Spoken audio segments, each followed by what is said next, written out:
Hello, friend Mormo here, and today I'm staying home.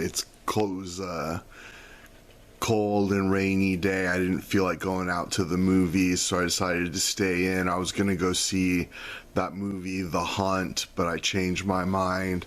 I decided rather than go see an asexual Hollywood movie, stay home and watch a twisted, dirty, sexual movie, Verotika, and it's based off of Glenn Danzig's comic. And I've read a few issues of the comic, and it was real nasty, the kind of thing you feel like you have to take a shower after you watch it. There's my cat behind me. I don't know why I can't. There she is. But I've heard this movie described as like being like The Room. It's like one of those movies that's so bad it's a modern art masterpiece. And I'm real stoked to see it. Can't wait to check it out. My friend Andy Cooks Food told me it was $20 to watch, but I checked on Amazon and you can rent it for $4 SD, or you can buy it for $9 SD, and then it's a little more to get the HD.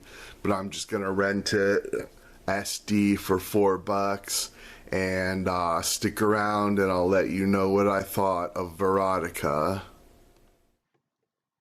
Okay, friends, so I just got done watching Verotica, and it was awesome, man. It was so good. I'm just like super stoked and blown away by how good it was. Probably the best horror movie I've seen in a long time, for sure.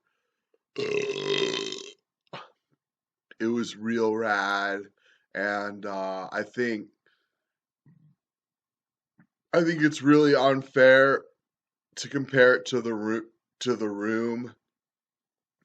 It's nothing like The Room, and it's kind of, I'd compare it more to like Andy Warhol's Frankenstein or Andy Warhol's Dracula, that it's like an art movie and has art movie pacing and direction, and it's just a really rad movie. It's a oh, what do you call it? An anthology movie. So it's three stories with a host wrapping it around, and the host is like this goth chick, and she kind of sets up the movie and then talk the segments and then talks about them after they're over. And this movie is super erotic. It's just packed with like super good looking women who have that kind of exaggerated comic book body of like with the hourglass figure, and there's a lot of nudity and sex, and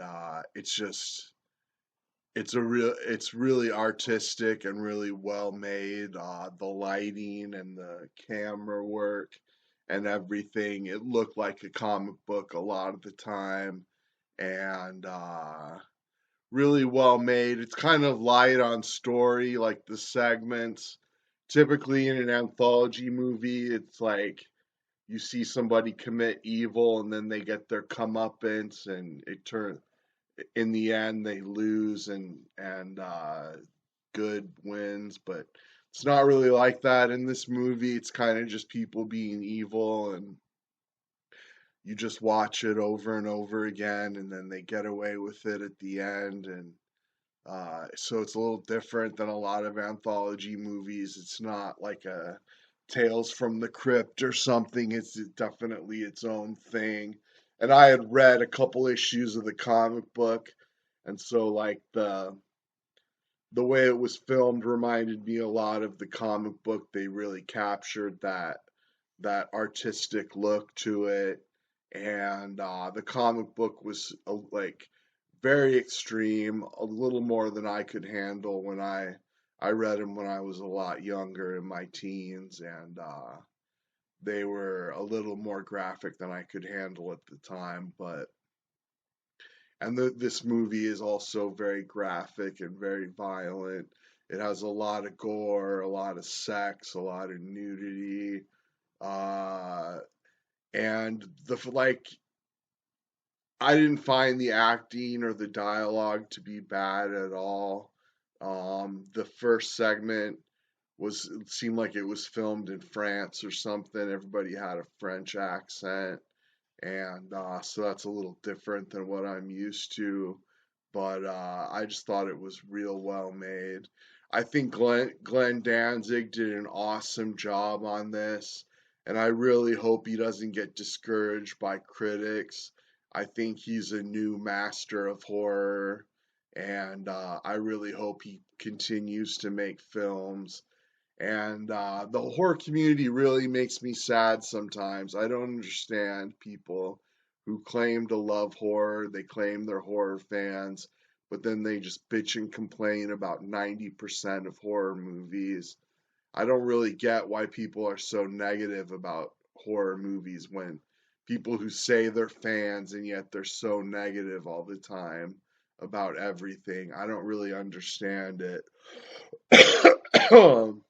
Makes me even hesitant to continue in the horror business when people are so ungrateful and so miserable with their attitudes and reviews and criticisms and everything. Because I thought this movie was awesome. I don't get where people are saying it's a bad movie at all. It's just a very artistic, very creative and well made, visually pleasing movie. And I